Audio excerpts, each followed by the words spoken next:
Hi, Jasmine Lopez here. If you like what you're hearing, you can donate to us by going to radioproject.org and click on the big donate button. And don't forget to rate us on iTunes, which helps other listeners find us. Thanks, and here's the show.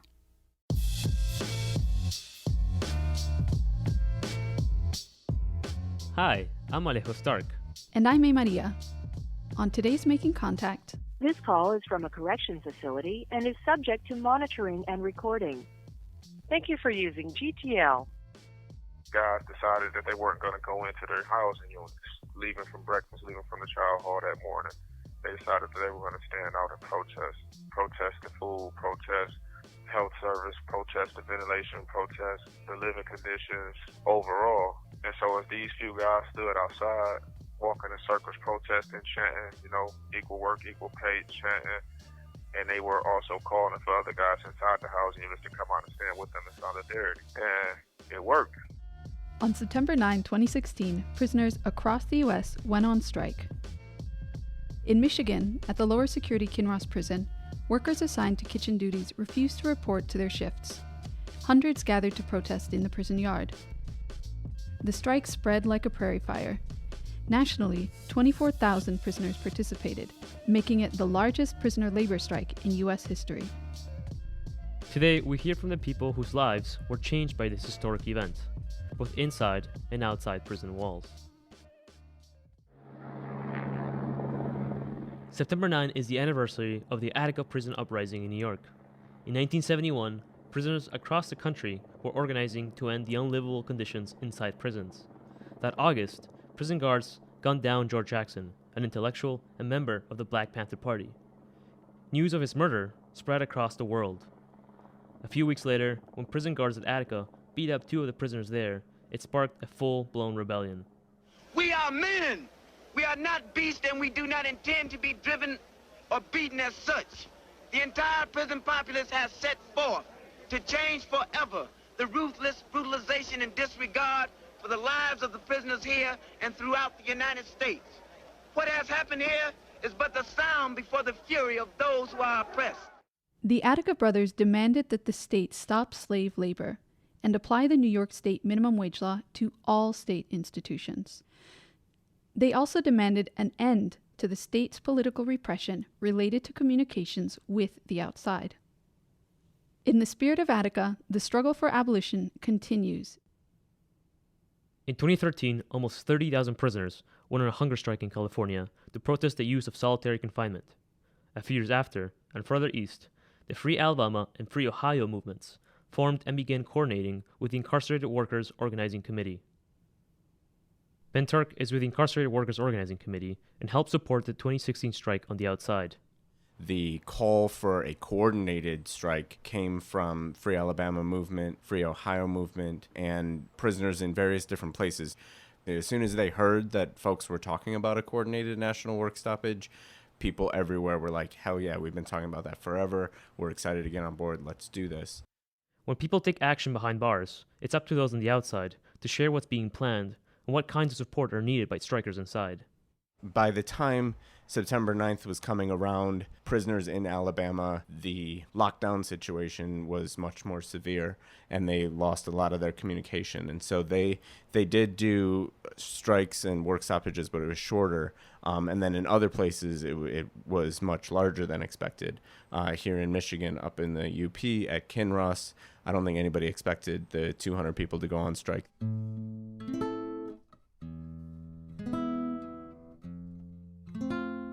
The UP, or Upper Peninsula of Michigan, is a tourist destination covered in woodlands and dotted with waterfalls. It is connected to the rest of the state by a towering 4-lane suspension bridge. In a small town an hour north of the bridge, a 50-acre site surrounded by 2 perimeter chain link fences, topped with razor ribbon wire, monitored with electronic security devices, and patrolled by armed personnel, holds about 1,200 people that have been labeled criminals. They are fathers, husbands, workers, activists, comrades. Many of them are from the Detroit area, which means they are held 5 hours from their friends, family, and communities. This prison site is the Kinross Correctional Facility. It is part of an archipelago of similar facilities found across the state of Michigan. Kinross used to be a military base. The government deactivated it after losing the war in Vietnam. A few years later, the state opened a prison called Hiawatha, a few miles away. Then, in the midst of the 2008 financial crisis, the state closed its prison down. Clearly, when the state wants to, it can close prisons. Unfortunately, the state can also reopen them. In 2015, it reopened the facility, which was in terrible condition after being shuttered for 6 years, and renamed it Kinross. Hundreds of prisoners were transferred there and immediately faced the uninhabitable conditions of the so-called new Kinross facility. Baba X and Ajamu were at the old Kinross facility when Hiawatha was shut down, and were transferred to the so-called new Kinross when the facility was hastily reopened. That facility was Hiawatha only originally was to hold about 600 to 800 prisoners. But once they transferred us over, they opened it back up. And we had over 1,200 prisoners there, and it was overcrowded. We were living in a condition, a cube area, where 8 men was living in a cube area aside of a larger bedroom. We had 8 men living in there. The cubes are 15 by 9 feet, smaller than the average parking space. The tiny rooms were overflowing, crammed with bunk beds and storage lockers for 8 men and their personal belongings. Like tight packing on the ships, slave ships. That's what they call it, tight packing back then in 1800. They're the same thing. They double, triple, and quadruple us up. You understand? Where we was tumbling over each other, trying to just get off the bunks. In the 1980s, Baba X and his family were terrorized by burning crosses staked into their lawn. He later founded the Coalition to End Police Brutality after being brutalized by the local police department. In addition to community organizing, Baba X filed a legal suit against the department and won, but was later targeted for retaliation and thrown into prison. Things of birds and ants, and stuff like that was still there. And then the feces and everything was still in the air ducts. And as soon as they moved us over there, a lot of people there, about 10 guys went to the hospital within about a week or so because the air was so bad. And of course, you know about the food, history of the food and the maggots. And me myself, I started coughing up yellow and black substances out of my lungs and stuff. And I had to go around with my nose covered up constantly. Slept with my nose covered up, you understand? Like Baba X, Ajamu Baruti has been locked up for more than 2 decades. He's a gray-haired bibliophile who often quotes George Jackson in his handwritten letters. Ajamu has also written extensively on psychological warfare inside of prisons. And once they opened the ventilation step, the air was coming through there, it was getting people in the lungs and getting people sick. I know because it was a guy in my unit, there had to be about 4 or 5 guys. They had to rush him to the hospital, and they messed up the cardiovascular system because they got into their lungs. You go to the doctor. A lot of the doctors, like this one doctor, Dr. Ranta, he was telling me, hey, you can't send these guys back because they're sick. And when the inmates, when they came to the hospitals, it was so packed. Everything was so bad. The air was so bad. The food was so bad. And the inhumane attitudes of the COs, the administration was uncompromised. They sent block reps up to talk to the people about the conditions, and they talk to the people about the conditions. The next thing you know, they come in the middle of the night, they chain the block reps up and send them off. Then they disappear them, you see.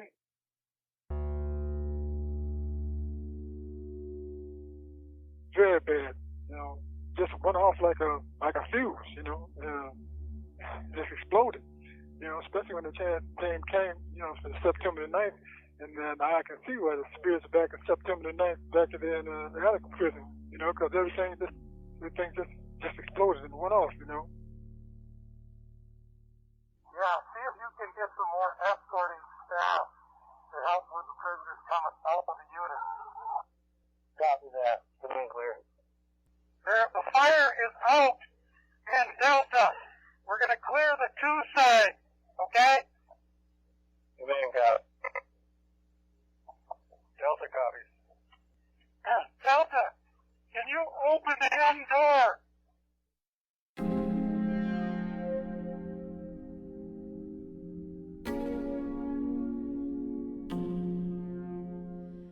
Earlier that year, prisoners at several facilities across Michigan staged coordinated boycotts against maggot-infested food.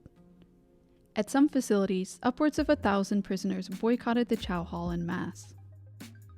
The first of these protests kicked off at Kinross, where prisoners protested the food situation as well as the overcrowded, unhealthy, and unlivable conditions they had endured since the facility reopened.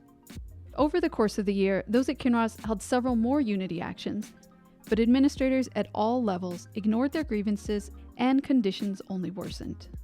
That was when people on the inside heard about the call for a coordinated national strike. The Free Alabama movement's call to a national prisoner strike on the anniversary of the Attica Rebellion came as part of a broader shift in strategy within the prisoner resistance movement.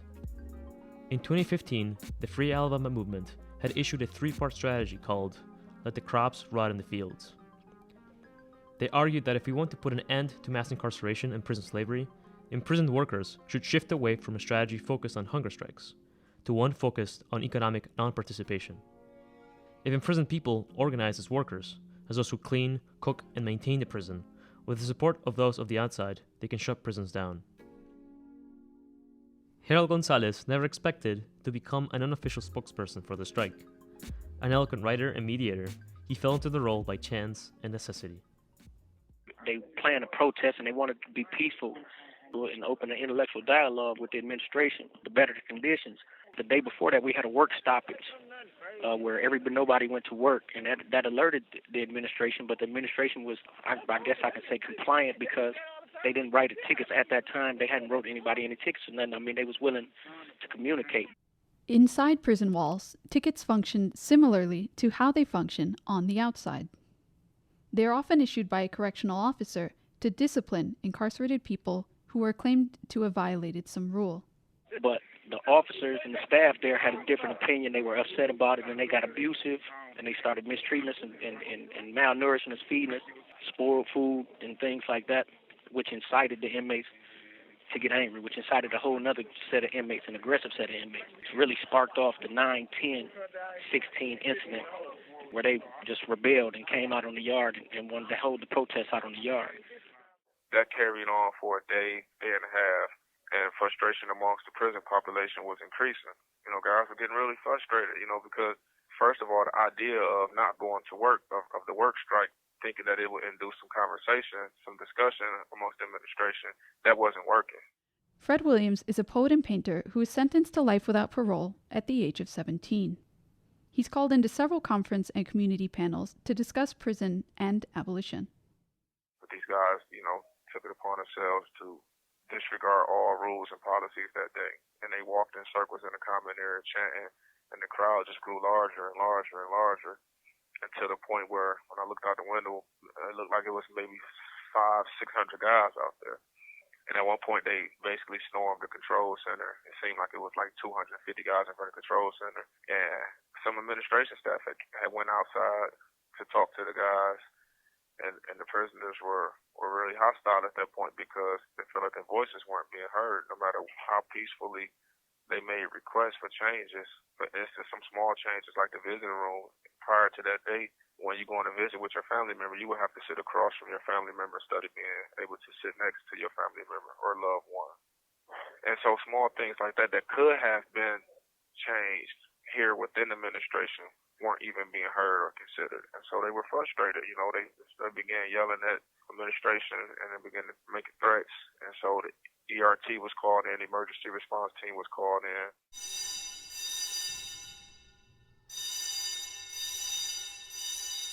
The ERT is a specially trained unit of the Michigan Department of Corrections, which, much like riot police on the outside, are called to repress rebellions on the inside. Like, you'll have a small ERT team that can come eradicate a small crowd or a small riot, small fight, but the magnitude of this crowd require much more. And so, they call ERT. ERT members came from all over the state. And so it took a while for them to get that team together. So it took 4 or 5 hours. And from what I understand, it's either the first or second time the government allowed for live ammunition to be entered onto the prison compound in Michigan. And so I would say, 4 or 5 hours, because they had blew the emergency count, and the emergency count is it's an institutional horn that everyone knows, right? Once you hear that emergency count, that means go to your room, lock down, get on your bunk so you can be counted. And this is a horn that everyone adheres to. It's kind of like a fire alarm when you know to exit the building. When you hear this emergency count horn, that means enter the building. and everyone ignored it. I told you all rules and policies went out the door, like all consequences for any breaking any rules and policies were not adhered to. And I noticed that once the ERT was about to come through the door of the control center to enter the compound, the prison population who were out there protesting, they strategically closed off the entrance so that the ERT couldn't enter into the facility to, disperse the crowd. And then I noticed that once the administration noticed what the prisoners were doing, they rerouted the ERT to a side entrance. And once the prisoners noticed that, they blocked the side entrance. So they had the front entrance and the side entrance blocked. It's like a game of chess, you move, we move, you move, we move. And in that game of chess, the administration came out and talked, and they said, okay, we're going to try to make these changes. We're going to try to make these changes. We're going to listen to you. We're going to allow guys, block reps from your housing units to come up and talk to us, and we're going to sit down and discuss some of these things, and we're going to fix this, and we're going to fix that. Some of your demands can only be met by suits and Lansing, or can only be denied or granted by suits and Lansing. And so it's really, they were saying it was unpractical for those guys to expect the administration to make those changes at that day and time. So, the language that they used was enough to quell your spirit for that moment. And so they told those guys, if you go lock down and be counted, so we can make sure no one, escaped or anything, then, we'll get you guys hot meals, we'll get you guys good food, and we'll start discussing these issues. And it was a trick. Those guys went in and locked down and was counted, and then something that had never happened before happened. All of the officers who worked in each housing unit fled the building. Once every prisoner was on their bunk to be counted, all the officers of each housing unit left and ran to the control center. And so at that point, all the prisoners was like, oh, Armageddon, like, what's going on? Like, then the ERT came, and they came in, get down, everyone, get down, get on your bunk, get on your bunk. You see red beams on the guy next to your forehead, and the guy next to you telling you there's a red beam on your forehead.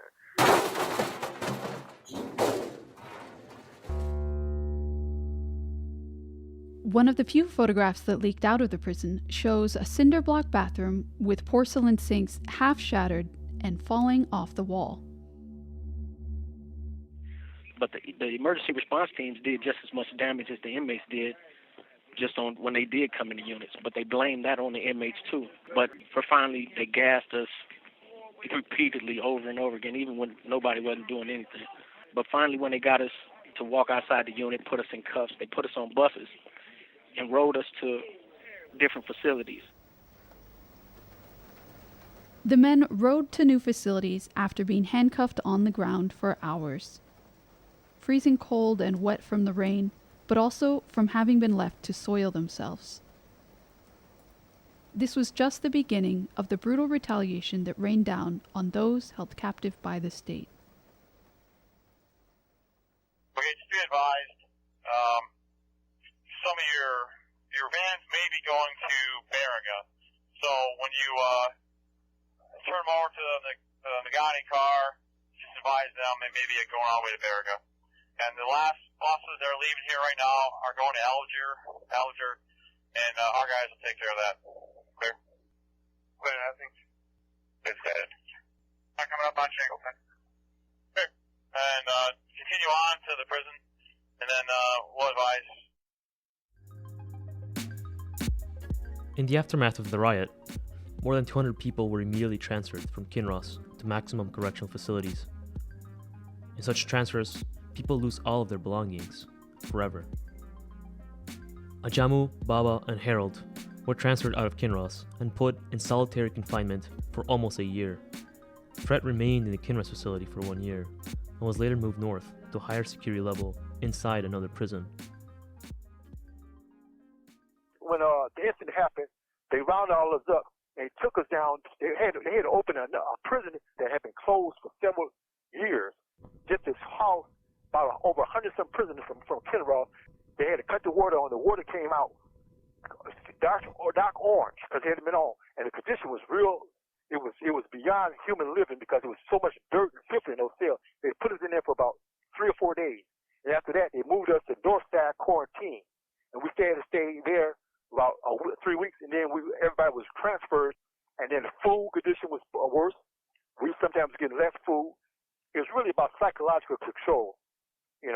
And I seen brothers, I seen guys getting gassed in a hole in there because they was protesting about the food, the condition of food. They saying they was holding their trade, so they was substituting themselves to get gas. Gas means that the response team came there with 6 gas, came there, gassed them, and took their trade. And it's really about, it was psychological warfare in a hole. When you do something like this and you stand up for something like this, you get that, you get the harassment, you get all that to go with. I lost. They took 1,532 days of good time from me. That's 5 years. And the guys, they're always trying to provoke you or something, I paid $175 to be heard for a rehearing in Lansing, and they said I was 2 days late, so I never was allowed to defend myself for these charges. And they finally sent me to Oaks facility. I lost 63 pounds in about 6-7 months, and I know it had something to do with stress living without, the heat for months. They wouldn't turn the heat on for months. We had to work out to stay warm down there. And we had to had to wait for 2 weeks, 3 weeks to receive a coat, something that I was supposed to have, by law, which kept me from going outside to the cage for my 1 hour, out of every 2 or 3 days a week to work out, to get outside, because we locked up for the other 23 hours out of the day. The whole thing's about control your movement, control your what you receive in here, because I just received a paper from the San Francisco Black National paper, and they was talking about the Million Prisoner March that just happened August 19th in Washington, D.C., about the human rights, and they rejected it. And I asked the consulate about why did you reject it? It's not advocating violence, but she just said speaking about human rights and talking about the condition of prisoners here. So anytime you talk about prisoner condition, they don't want the prisoner to hear that. They don't want that kind of news to come in here. Since being here at this facility, they didn't want to let me out of the hole. I guess on May 1st, the Lansing had said that they were supposed to let all the Kinross prisoners out of the hole. They didn't want to let me out of the hole. I had to have people call up here, and it worked. But they called me back and told me, the deputy warden, it was a deputy warden and a lieutenant who told me that they were going to let me out. This was the exact words. They said, I'm quite sure you've heard that we're about to let all the people out from Kinross, and quite sure you know that because of the amount of calls we've been getting about you. We're going to let you out. He said if it was up to him, he wouldn't be letting me out, but he's going to let me out.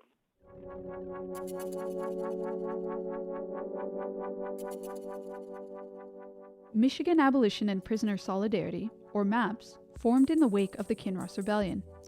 The group connected with prisoners who had been transferred as a retaliatory measure in the wake of the September 9 strike.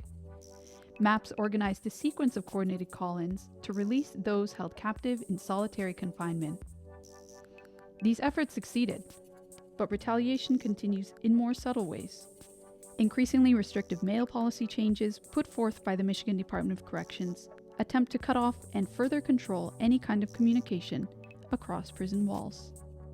Heather Ann Thompson is a historian and activist from Detroit who has written extensively about the most famous prison uprising in U.S. history, that of Attica in 1971.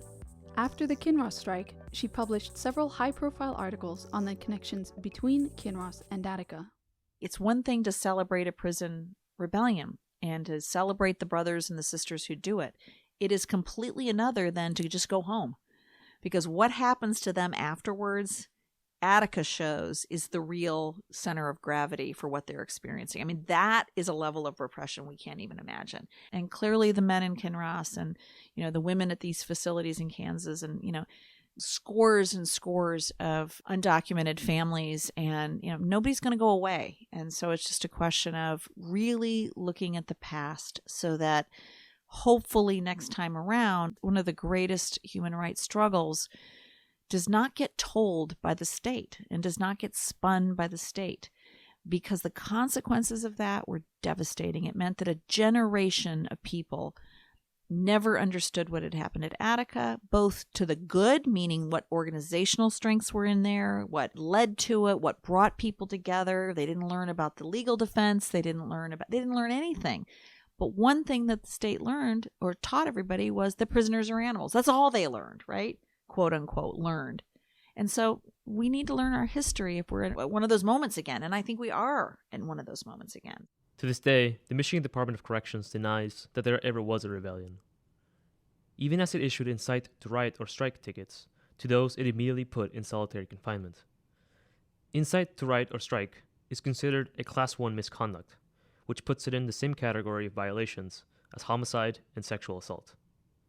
Ben Turk argues that it's important for us to remember and learn from these events, as this might better prepare us for the rebellions to come. There's a feedback loop that happens when prisoners go on strike or take action. It's inspiring to us on the outside. And then when we step up to have solidarity and have their back, that shows them that they aren't alone in those struggles, and that emboldens them to take more action. And if we can keep that feedback loop going, then we can really shake the foundation of this thing that's strangling all of us, really. So I'm excited to see what happens in the future and going forward as we generalize the idea of supporting prison strikes. Then wherever it is that they happen, there'll be people on the outside who are ready and have already have some experience doing it who can step up. I don't know, sometimes I think about the fact that because I heard that more facilities within the state were supposed to protest in the same way at the same time. And so I imagine, in theory, had that occurred, like, I just imagine how, it's hard to imagine how the state could have responded, what happened to it, employ so much manpower and resources to this one facility at that time. Like, can you imagine 10, 12, 15 facilities on fire with prisoners jumping out of windows and, refusing to lock down, refusing to be counted, and looting, because, there was a point where guys were looting the gardens and, from what I understand, they were really close to, breaking into the child hall, looting the child hall. And at a point at this facility during that protest, like, you can clearly see that the prisoners had taken control. Like, that emergency count and the threats that they were yelling over the bullhorns to go lock down, it didn't work. Guys did not go in and lock down. So at one point where, they were denying ERT entrance into the facility, like, the administration didn't have control at that point. If you control a man's thought, you don't have to worry about action. And we're in psychological warfare, so brothers got to start getting political conscious. And then you got to read. We got to read and broaden our awareness. I said solidarity, love out to everyone. The fire of rebellion has not been extinguished by the retaliation that rained down on those in struggle, neither at Attica nor at Kinross. In February 2018, a month-long work stoppage named Operation Push was launched by Florida prisoners and outside supporters. It was slated for Martin Luther King Jr. Day to improve the lives of incarcerated people and the communities we come from. The rebellions continue because conditions inside and outside remain unlivable. The rebellions continue because a persistent force organizing in the spirit of abolition is rattling walls and cages to make prisons obsolete.